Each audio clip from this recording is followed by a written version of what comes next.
Hi friends, ഇനി ഞാൻ നിങ്ങളായിട്ട് ഷെയർ ചെയ്യുന്നത് നമുക്ക് ചപ്പാത്തി മാവ് കൊണ്ട് ഉണ്ടാക്കാൻ പറ്റുന്ന നല്ല ക്രിസ്പി ആയിട്ടുള്ള സമൂസയുടെ റെസിപ്പിയാണ്. വളരെ എളുപ്പത്തിൽ ഉണ്ടാക്കാനും പറ്റും. അപ്പോൾ ഇതെങ്ങനെയാണെന്ന് നോക്കിയാലോ.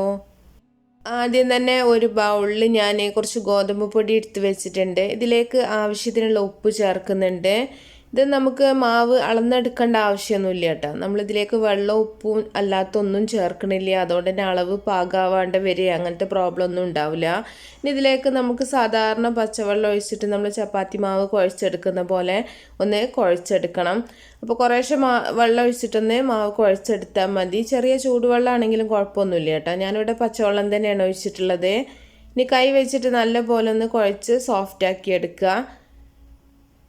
ഇനി ഇത് നിങ്ങൾക്ക് മൈദയിലും ചെയ്യാം കേട്ടോ. ഇതേ രീതിയിൽ തന്നെ മൈദയിലും ചെയ്യാം, ഇല്ലെങ്കിൽ മൈദയും ഗോതമ്പും കൂടെ മിക്സ് ചെയ്തിട്ട് അങ്ങനെയും ചെയ്യാം.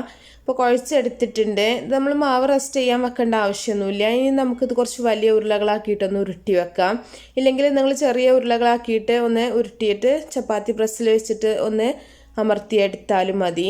ഇനി ഇതിലേക്കുള്ള ഒരു മസാല റെഡിയാക്കാൻ വേണ്ടിയിട്ട് ഒരു പാനിൽ ഞാൻ ഒരു സവാള അരിഞ്ഞതിട്ടിട്ട് കുറച്ച് ഓയിൽ ഒഴിച്ചിട്ടൊന്ന് വഴറ്റിയെടുക്കുന്നുണ്ട്. ഓയിലോ വെളിച്ചെണ്ണ എടുക്കുക കേട്ടോ. അതൊക്കെ ഓരോരുത്തരുടെ ഇഷ്ടം പോലെ ചെയ്യാം. ഇനി ഒരു ചെറിയ കഷ്ണം ഇഞ്ചി അതുപോലെ പച്ചമുളകും കൂടെ ചെറുതാക്കി അരിഞ്ഞതും കൂടെ ചേർത്തിട്ട് ഒന്നുകൂടെ ഒന്ന് വഴറ്റിയെടുക്കുന്നുണ്ട്. എന്ത് ഫില്ലിങ്ങും നിങ്ങൾക്ക് ഉണ്ടാക്കിയെടുക്കാം കേട്ടോ. വെജിറ്റേറിയൻസ് ആണെങ്കിൽ വെജ് വെച്ചിട്ടോ നോൺ വെജോ. ഇനി ഇതിലേക്ക് ഞാനിതൊന്ന് വഴന്ന് വരുന്ന സമയത്ത് ഇത് മിൻസ്ഡ് മീറ്റാണ് ഇട്ട് കൊടുത്തിട്ടുള്ളത്. കീമയാണ് കേട്ടോ. മട്ടൻ്റെ മിൻസ്ഡ് മീറ്റാണ് ഞാൻ ചേർത്തിട്ടുള്ളത്. അപ്പോൾ നിങ്ങൾക്ക് വേണമെന്നുണ്ടെങ്കിൽ ചിക്കനോ ബീഫോ മട്ടനൊക്കെ വേവിച്ചിട്ട് ഒന്ന് പിച്ചിയിട്ട് ഇതുപോലെ ചേർത്താലും മതി. ഇനി ആവശ്യത്തിനുള്ള ഉപ്പും കൂടെ ചേർക്കുന്നുണ്ട്. ഉപ്പും കൂടെ ചേർത്തിട്ട് കുറച്ച് മഞ്ഞളും കൂടെ ചേർക്കുന്നുണ്ട് കേട്ടോ. ഇതിലേക്ക് മുളക് പൊടിയൊന്നും ചേർക്കണില്ല. മുളക്, മല്ലി അങ്ങനെ ഗരം മസാലയൊന്നും ഞാൻ ചേർക്കണില്ല. ഉപ്പും മഞ്ഞളും ചേർത്തിട്ട് നല്ല പോലെ ഒന്ന് ഇളക്കി മിക്സ് ചെയ്യാം. മിക്സ് ചെയ്തിട്ട് കുറച്ച് സമയം നമുക്കിതൊന്ന് അടച്ച് വെച്ചിട്ടൊന്ന് വേവിച്ചെടുക്കാം. ഒന്ന് തുറന്നിട്ട് വീണ്ടും നമ്മളിതൊന്ന് ഇളക്കി മിക്സ് ചെയ്തിട്ട് ഇതിലേക്ക് നമുക്ക് മസാലപ്പൊടികളൊക്കെ ചേർത്ത് കൊടുക്കുക. ഇതിലേക്ക് ഞാൻ ചേർക്കുന്ന കുരുമുളക് പൊടിയാണ്. കുരുമുളക് പൊടിയൊക്കെ ഓരോരുത്തരുടെ എരിവിനനുസരിച്ചിട്ട് വേണം ചേർക്കാനായിട്ട്. പച്ചമുളക്, കുരുമുളകൊക്കെ നിങ്ങളുടെ ഫ്ലേവറിനനുസരിച്ചിട്ട് ചേർക്കുക കേട്ടോ. ഇനി ഇതിലേക്ക് 1 ടീസ്പൂൺ ചെറിയ ജീരകത്തിൻ്റെ പൊടിയാണ് ചേർത്തിട്ടുള്ളത്. ചെറിയ ജീരകം വറുത്ത് പൊടിച്ചിട്ടുള്ള പൊടിയാണ് കേട്ടോ. ജീരകപ്പൊടിയും കൂടി ചേർത്തിട്ട് നല്ല പോലെ ഒന്ന് മിക്സ് ചെയ്തെടുത്തിട്ടുണ്ട്. ഇനി ഇതിലേക്ക് ഞാൻ സ്പ്രിംഗ് ഓണിയനാണ് ചേർക്കുന്നത്. ഇതിന് പ്രത്യേകിച്ച് അളവൊന്നുമില്ല. ഞാൻ ചെറിയൊരു ബൗൾ നിറച്ചിട്ട് തന്നെ ഒന്ന് ചേർത്തിട്ടുണ്ട്. ഇതൊക്കെ ഇതിനൊരു പ്രത്യേക ടേസ്റ്റ് കൊടുക്കും കേട്ടോ ഈ ഒരു ഫില്ലിങ്ങിന്. ഇനി കുറച്ച് പാഴ്സലി അതുപോലെ തന്നെ മല്ലിയില അരിഞ്ഞതും കൂടെ ചേർത്തിട്ടുണ്ട്. ഇതൊക്കെ നിങ്ങൾക്ക് ഇഷ്ടമാണെന്നുണ്ടെങ്കിൽ മാത്രം ചേർത്തിട്ട് ഈ ഒരു ഫില്ലിങ് ഉണ്ടാക്കുക കേട്ടോ. കിട്ടുകയാണെന്നുണ്ടെങ്കിൽ ഇതുപോലെ ചെയ്ത് നോക്കുക. ഇതൊരു പ്രത്യേക ടേസ്റ്റാണ് ഈ ഒരു മസാലക്ക്. ഇല്ലയെന്നുണ്ടെങ്കിൽ നിങ്ങൾ നിങ്ങളുടേതായ രീതിയിൽ ഇറച്ചി വെച്ചിട്ടോ അല്ലെങ്കിൽ വെജിറ്റബിൾസൊക്കെ വെച്ചിട്ടോ ഫില്ലിങ് ഉണ്ടാക്കി എടുത്താൽ മതി. അപ്പോൾ നമ്മുടെ മസാല ഇവിടെ റെഡി ആയിട്ടുണ്ട്. നല്ല ടേസ്റ്റി ആയിട്ട് നല്ല സ്മെല്ലാണ് കേട്ടോ ഇതിന്. അപ്പോൾ ഇത് നമുക്ക് ഇളക്കി മിക്സ് ചെയ്തിട്ട് ചൂടാറാനായിട്ട് മാറ്റി വെക്കാം. ഇത്രയേ ഉള്ളൂ. ഇനി നമ്മൾ നേരത്തെ ഉരുട്ടി വെച്ചിട്ടുള്ള ഉരുളകൾ ഓരോന്നായിട്ടൊന്ന് പരത്തിയെടുക്കണം. നമ്മുടെ വലിയ ചപ്പാത്തി പോലൊന്ന് പരത്തിയെടുത്താൽ മതി. അപ്പോൾ വളരെ കനം കുറച്ചിട്ട് വേണം പരത്തിയെടുക്കാൻ കേട്ടോ. അപ്പോൾ നമ്മൾ കനം കൂട്ടി പരത്തിയെടുത്തിട്ടുണ്ടെന്നുണ്ടെങ്കിൽ സമൂസ അത്രയും ക്രിസ്പായിട്ടുണ്ടാവില്ല. അപ്പോൾ കനം കുറച്ചിട്ട് പരത്തിയെടുക്കുക ഇതുപോലെ. ഇനി നമുക്കിതൊരു ടിന്നിൻ്റെ അടപ്പോ അല്ലെങ്കിൽ ചെറിയൊരു സോസറോ വെച്ചിട്ട് ഇതുപോലെ ഒന്ന് ഓരോന്നായിട്ടൊന്ന് മുറിച്ചെടുക്കാം. ഇങ്ങനെ ആകുമ്പോൾ നമുക്ക് എല്ലാതും ഒരേ വലിപ്പത്തിൽ തന്നെ കിട്ടും കേട്ടോ. മറ്റേ നമ്മൾ ഓരോന്നായിട്ട് ഇങ്ങനെ പരത്തിയെടുക്കുമ്പോൾ പലതും പല വലിപ്പത്തിലാവും. ഇതുപോലെ ആകുമ്പോൾ എല്ലാം ഒരേ സൈസ് തന്നെ നമുക്ക് കിട്ടും. അപ്പോൾ ഇതുപോലെ എല്ലാ മാവും നമുക്ക് പരത്തിയിട്ടൊന്ന് മുറിച്ചെടുക്കാം. ഇനി നമ്മൾ ഓരോ പരത്തി വെച്ച ഓരോ പൂരിയുടെ ആ ഒരു ഇതിലേക്കും നമ്മുടെ നേരത്തെ ഉണ്ടാക്കി വെച്ചിട്ടുള്ള ആ ഒരു ഇറച്ചിയുടെ ആ ഒരു ഫില്ലിങ് വെച്ച് കൊടുക്കുക. എന്നിട്ട് 2 സൈഡിൽ നിന്നും ഇതുപോലെ ഒന്ന് മടക്കി കൊടുക്കുക.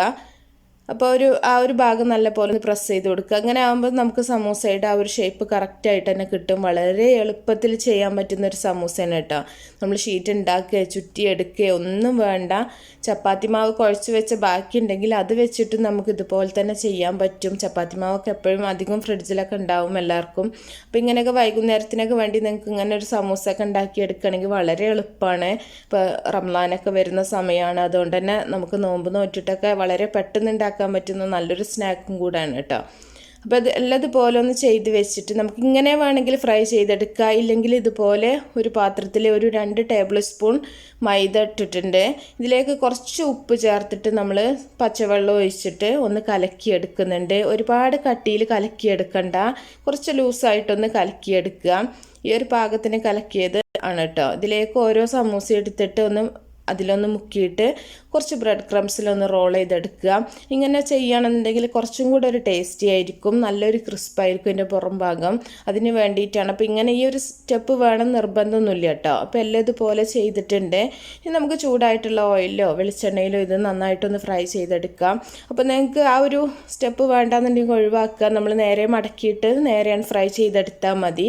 ഇല്ലെങ്കിൽ മൈദയുടെ ആ ഒരു മിക്സിൽ മുക്കിയിട്ട് ബ്രെഡ് ക്രംസിലൊന്ന് റോൾ ചെയ്തിട്ട് ഇതുപോലെ ഫ്രൈ ചെയ്തെടുക്കുക.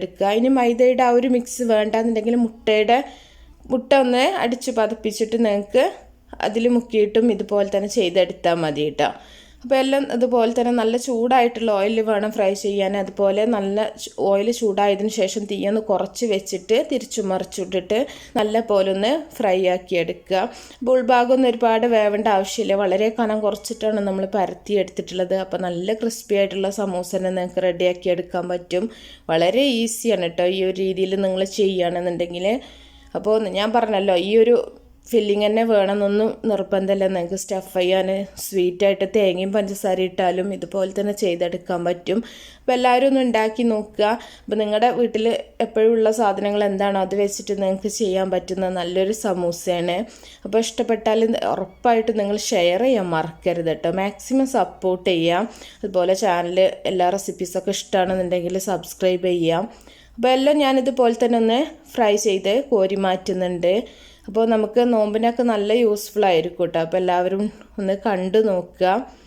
അപ്പോൾ ഇഷ്ടപ്പെട്ടാൽ ലൈക്ക് ചെയ്യുക, അതുപോലെ നിങ്ങൾ ഷെയർ ചെയ്യുക. അപ്പോൾ നല്ല നല്ല റെസിപ്പികളൊക്കെ ആയിട്ട് നമുക്ക് അടുത്തൊരു വീഡിയോയിൽ കാണാം. ഓക്കെ.